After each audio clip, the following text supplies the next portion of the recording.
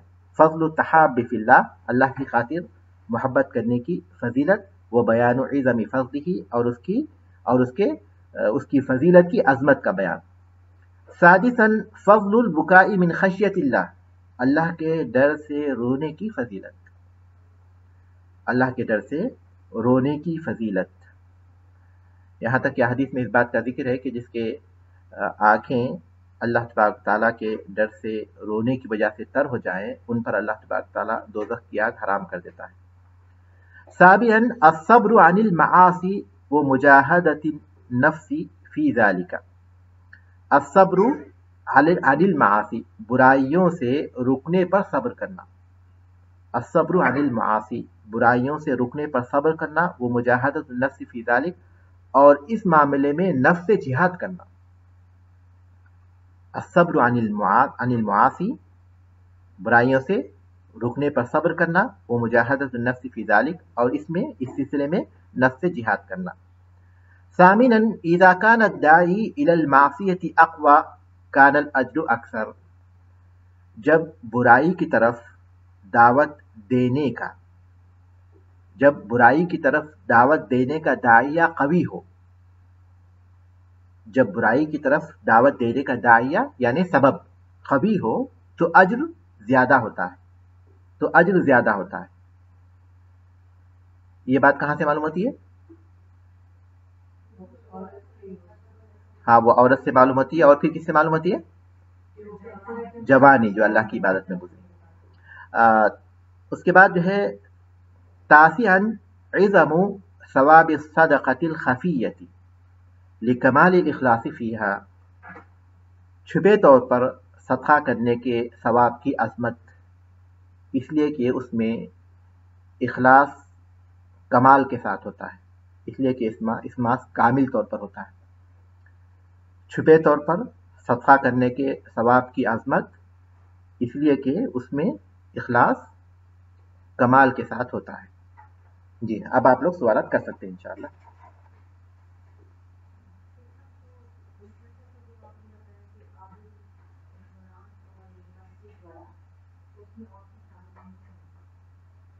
جی ہاں،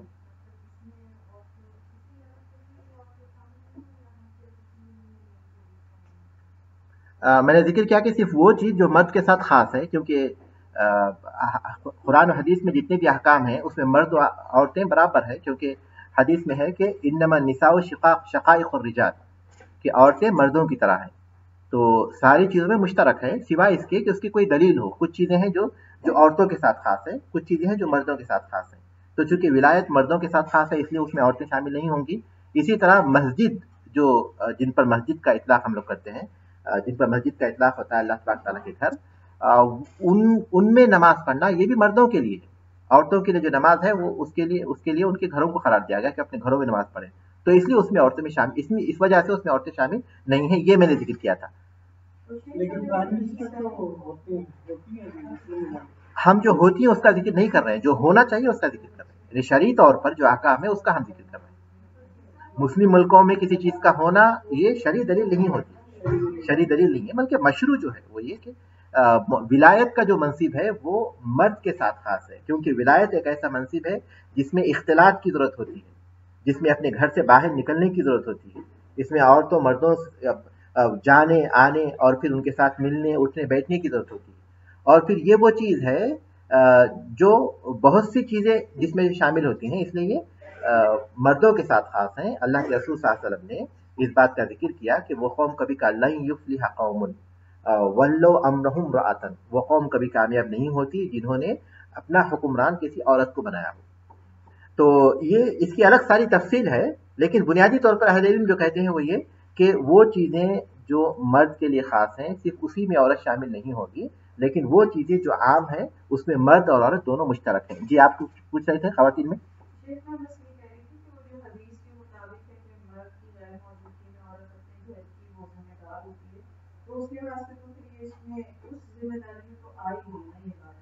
ضمنی طور پر آئے گی، یعنی جو اصل ہے اس میں نہیں، جو ولایت کے مناسب ہے اس میں نہیں. ہاں، وہ چیزیں جس میں عورت ذمہ دار ہے، جیسے اپنے مرد کی غور موجودگی میں وہ اس کے گھر کی اس کے بچوں کی ذمہ دار ہے اور وہ ذمہ داری کو صحیح طور پر نبھاتی ہے، تو اس ذمہ داری کے اعتبار سے وہ آ سکتی ہے.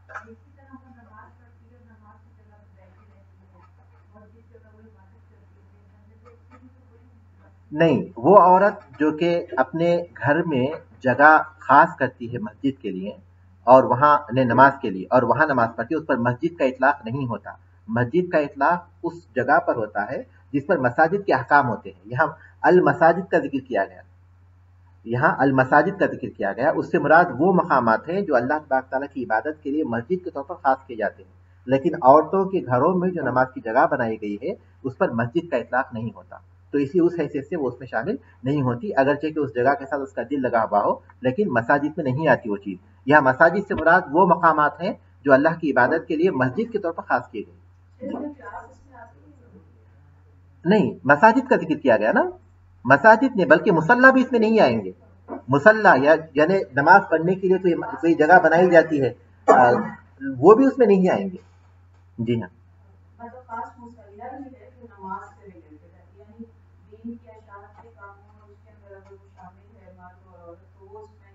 جب تک وہ مسجد نہیں بنتی تب تک وہ مسجد میں نہیں آئے گا.